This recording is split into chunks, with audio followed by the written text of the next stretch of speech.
नमस्कार and good evening. Just Hindi देख रहे सभी दर्शकों का बहुत बहुत स्वागत है। मैं हूं आपके साथ आपकी मेजबान गीत उदय सैनी। छलावा, एकल माताओं की सामाजिक स्वीकार्यता एक बड़ा प्रश्न चिन्ह, और आज उसी का ही विश्लेषण हम कर रहे हैं। और इस वक्त मेरे साथ एक बहुत ही खास मेहमान जुड़ी हुई हैं, एक सामाजिक कार्यकर्ता रानी शर्मा जी। महिलाओं के हर मुद्दे को बहुत प्रमुखता से उठाती हैं, और आज जब हम बात सिंगल पेरेंटिंग की कर रहे हैं, एक सिंगल मदर की कर रहे हैं, तो इनसे जुड़े कुछ सवालों पर उनकी जो एक प्रतिक्रिया है, उनका जो एक नजरिया है, वो आज हम जानने की कोशिश उनसे करेंगे। सबसे पहले आइए उनका स्वागत करते हैं। रानी जी, बहुत बहुत स्वागत है आपका स्ट्रेट टॉक में। नमस्कार। एक बार फिर से मौका मिला है, मुझे मौका मिला है आपसे बातचीत करने का। और महिलाओं से जुड़े तमाम मुद्दे जब भी आते हैं तो हमें अक्सर कई सामाजिक कार्यकर्ताओं को जो है अपने साथ जोड़ने की जरूरत महसूस होती है। क्यों? क्योंकि महिलाओं के हर मुद्दे पर वो अपनी प्रमुखता से बात रख पाते हैं, जैसे आप हमेशा करते हैं, रखते हैं अपनी उनकी बात। रानी जी, जैसा इस प्रोग्राम का, क्योंकि एक बेस जो था वो एक कहानी थी, वो कहानी एक ऐसी महिला की थी जिस पर हमें ये जानने को मिलता है कि वो 30 से ज़्यादा सालों तक महिला नहीं बल्कि एक पुरुष बनकर एक जिम्मेदारी जो है वो संभालती नजर आई हैं, एक पेरेंट की, अपनी बच्ची को वो संभालती आई। डेफिनेटली हम उनकी जो एक जिंदगी है उसको हम सलाम करते हैं, दिल से सलाम करते हैं कि तमाम मुश्किलों का सामना करते हुए उन्होंने अपनी अपनी बेटी की जो है अच्छी परवरिश की है, और जिंदगी के प्रति उनका जो नजरिया है बेहद पॉजिटिव। लेकिन एक सवाल घूम फिर कर कि क्या एक महिला बनकर ही वो अपनी बेटी को रेस नहीं कर सकती थी? ऐसी क्या मुश्किलें, ऐसी क्या मजबूरी कि उसे ऐसा करना पड़ा? तो सबसे पहले रानी जी, मैं आपसे समझना चाहती हूँ कि बेटी की सुरक्षा के लिए एक सिंगल मदर को फादर के वेश में रहना पड़े, इसके क्या मायने हैं? जैसे आपने ये मेरे को सवाल किया, उत्तर भी उसी के अंदर छुपा हुआ है। सॉरी कि आप जानते हैं कि पुरुष प्रधान देश है हमारा सोसाइटी इज पुरुष प्रधान। तो उसमें उसने ये सुकून उसको ये मिला कि अगर मैं पुरुष बन जाती हूँ तो जो मेरे को दिन हर रोज जो एक तरह का टॉर्चर होता है कि तुम ये नहीं कर सकती, तुम ये नहीं कर सकती, तुम बाहर नहीं जा सकती, तुम काम नहीं कर सकती, और जो वहां पर अगर काम जहां करने जाती है वहां पर उसको कौन कौन सी मुश्किलों का सामना करना पड़ता है, उनको मद्देनजर रखते इस महिला ने यही सोचा होगा कि मैं इससे अच्छा कि मैं अपना वेश बदल लूं, और उसमें जो इतनी मुश्किलें आती हैं एटलीस्ट मेरी मुश्किलें आधी हो जाएंगी। इसी सोच के साथ उसने ये सारा कदम उठाया, और मेरे हिसाब से वो काफी सक्सेसफुल रही, क्योंकि उसने 30 साल तक उसको किसी को पता ही नहीं चला कि वो एक महिला है, पुरुष नहीं। हमको इससे यही पता चलता है कि एटलीस्ट जो हमारा जो पुरुष प्रधान देश है या सोसाइटी है उसमें पुरुषों की महत्वता कितनी ज्यादा है, और महिलाओं के ऊपर वही सिचुएशन में बहुत प्रश्न चिन्ह लग जाते हैं। फिर तो हम यही कहें कि हम तो सिर्फ अभी तक अपने मन को संतोष ही देते हैं कि चीजें अब ठीक हो गई हैं, काफी ज्यादा डेवलपमेंट हो गई, लेकिन असल में ऐसा अभी नहीं है। ये एक तरीके का छलावा काफी हद तक है। मैं मानती हूँ कि काफी हद तक जो आज से कुछ साल पहले की हालात थे और जो अब है उसमें सुधार तो हुआ है, और सुधार हुआ है ओनली बिकॉज ऑफ एजुकेशन और हमारी सोच के बदलाव से। अब धीरे धीरे ये जो इतने सालों से, इतने सेंचुरी से ये चला आ रहा है, उसको बदलने के लिए कुछ समय तो चाहिए ही चाहिए। पर फिर भी मैं देखती हूँ, लेकिन बहुत सारी चीजें हैं इस तरह से जो नारियों को फेस करनी पड़ती हैं। अगर यही काम मैं कहती हूँ कि पुरुष करता है तो उसको बहुत महत्वता दी जाती है, इंपॉर्टेंस दी जाती है। अगर यही काम एक महिला करती है तो उसको हर एक कटघरे में उसको शक के नजरिए से देखा जाता है। फिर तो मैं यही समझूं कि अगर एक महिला जो कि एक लोन पेरेंट है, अपने बच्चों की परवरिश कर रही है, अकेले वो रिस्पॉन्सिबिलिटी संभाल रही है, if she is a financially strong, उसके पीछे एक सपोर्ट है, तो फिर वो सरवाइव कर लेती है without any hurdles, without any challenges, और शायद वो सोसाइटी को एक जवाब देना भी समझ लेती है। लेकिन जब हम ऐसे ही वीकर सेक्शन की बात करें तो फिर उनके लिए एक ही रास्ता है कि वो महिलाओं का वेश जो है छोड़ दे और पुरुषों का जो एक रूप है वो धारण कर ले, जैसे इस महिला ने किया।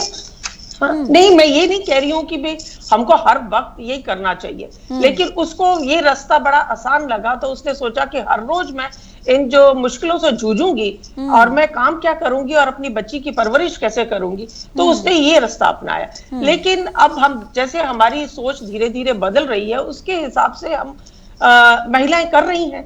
और सिर्फ हमारे ही देश में नहीं, मैंने बाहर के देशों में, अमेरिका में देख लो, यूके में देख लो जी, हमारे यहाँ से ज्यादा उनकी सिंगल पेरेंटिंग होती है। हाँ। और हमारी जो महिलाएं हैं वो फिर अभी तक भी दब के रह जाती हैं कि नहीं बच्चों का क्या होगा।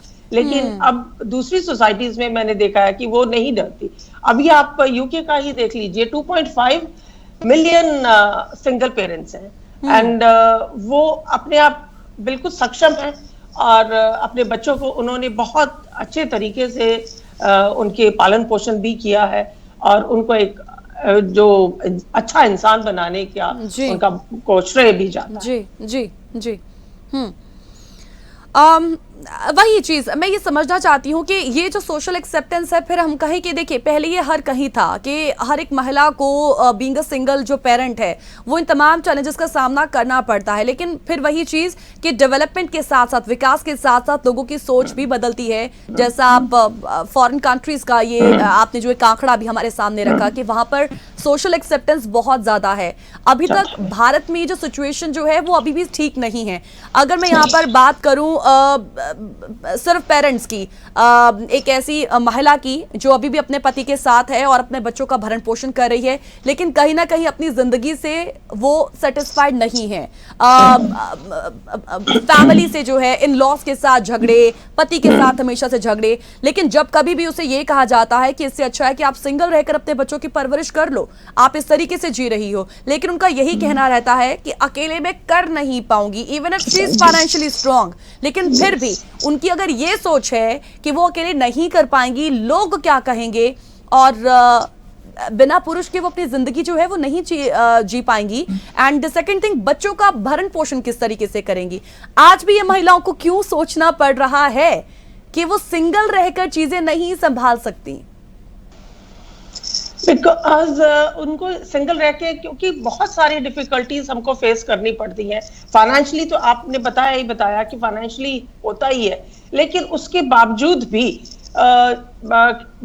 जैसे बच्चे स्कूल भी जाते हैं, सोसाइटी में एक दूसरे से मिलते हैं। सबसे पहले बच्चों को बहुत चीजें हैं जो इस तरह की फेस करनी पड़ती है। आपके पापा कहाँ हैं, आपके दादा दादी कहाँ हैं, आपके पिता का नाम क्या है, आप अकेले मम्मी के साथ रहते हैं, आपकी मम्मी कैसी है, मम्मी कहाँ जाती हैं, क्या करती हैं। तो इस तरह के क्वेश्चंस रेज करने के, तो हर मदर को ये लगता है कि मैं अपने आप जो मैं टॉर्चर हो रही हूँ वो तो एक हद तक हो ही रही हूँ, लेकिन अगर मैं अपने बच्चों को भी ऐसा टॉर्चर, हर रोज का टॉर्चर उनको दूंगी तो वो किसी माँ को पसंद नहीं आता।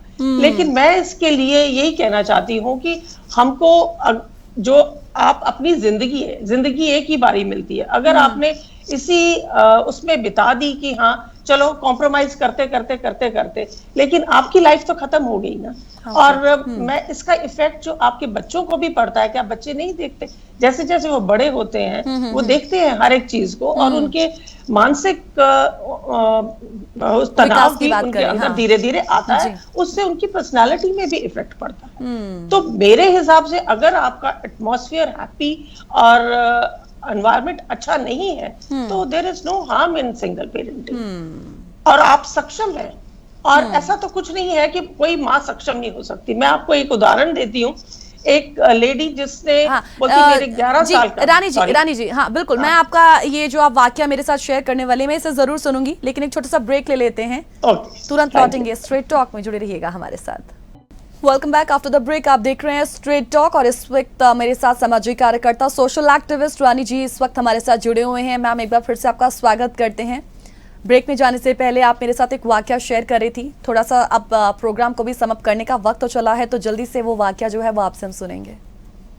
नहीं, बस मैं छोटी सी एक बात एग्जाम्पल ही दे रही थी कि सोसाइटी में ऐसा कुछ नहीं है कि जो महिलाएं सोचे कि वो सक्षम नहीं है। सक्षम तो हर एक महिला होती है अपने बच्चों को बिल्कुल पालन पोषण करने के लिए। हाँ, ये मैं मानती हूँ कि उनको वो लग्जरी और उनको वो कंफर्ट नहीं दे पाती है जितना वो उसके अपने पिता के साथ रह के दे सकती है। लेकिन मैं आपको एक उदाहरण दे रही थी कि एक जो 5वीं पास थी, जब उसने सोच लिया कि मैं अपने पति के साथ या उसका घर छोड़ूंगी, तो उसने अपने 3 बच्चों के साथ वो लेके अलग हुई। और इमेजिन उस 3 बच्चों का पालन पोषण करने में उसको कितनी डिफिकल्टीज।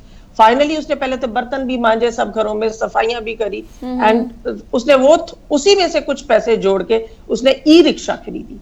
और ई रिक्शा चलाने के लिए उसने इमेजिन पहले ट्रेनिंग ली, और ट्रेनिंग लेके अब वो चलाती है। लेकिन वो कहती मेरे को इसके लिए भी बहुत सारी डिफिकल्टीज फेस करनी पड़ी, क्योंकि लोग मेरी रिक्शा में बैठते नहीं थे, कहते थे कि ये तो गिरा देगी, एक्सीडेंट कर देगी, या हम इसकी रिक्शा में नहीं बैठेंगे। ये बहुत सारी प्रॉब्लम्स आती हैं, लेकिन slowly she overcome everything, and now she is comfortable, अपने पैरों पे खड़ी है, बहुत खुश है, बच्चे भी उसके खुश है। वो जो बोलती मैं वो जो जिंदगी जो जिसके बारे में वो बात करना भी नहीं चाहती थी, सो दैट इज ओवर। यकीनन ऐसे बहुत सारे एग्जांपल, यकीनन। हाँ रानी जी, मैं एक चीज समझना चाहती हूँ, ऐसा मैंने खुद ये चीजें महसूस की हैं कि जब समाज को ये पता चलता है कि एक सिंगल फादर अपने बच्चों का भरण पोषण कर रहा है, तो इसमें उसकी महानता देखी जाती है कि वाह आप ऐसा कर रहे हैं। उससे कभी कोई सवाल नहीं पूछा जाता है, या उसे एक टैग नहीं दिया जाता है, जैसे एक महिला को असहाय, अबला नारी, ओ ऐसा हुआ है, बहुत दुखद है, ये आपको अकेले करना पड़ रहा है। लेकिन जब ऐसा पुरुष करता है तो इसमें उसकी महानता होती है। और लेकिन हर फेस में एक महिला को वो प्रमाणिकता, प्रूफ पेश करना पड़ता है कि yes I can do it, मैं अपने बच्चे का वैसा ध्यान रख सकती हूँ और अपना भी कर सकती हूँ। ये डिफरेंस क्यों? फिर वही समाज की सोच आ जाती है। सिंपल वही क्वेश्चन, पुरुष प्रधान देश, और अपने आप को हमको ऊपर लाने के लिए, उनके साथ खड़े होने के लिए इन सारी मुश्किलों को का हमको हल निकालना पड़ेगा, और हमको ये डिफिकल्टीज फेस करनी पड़ेंगी।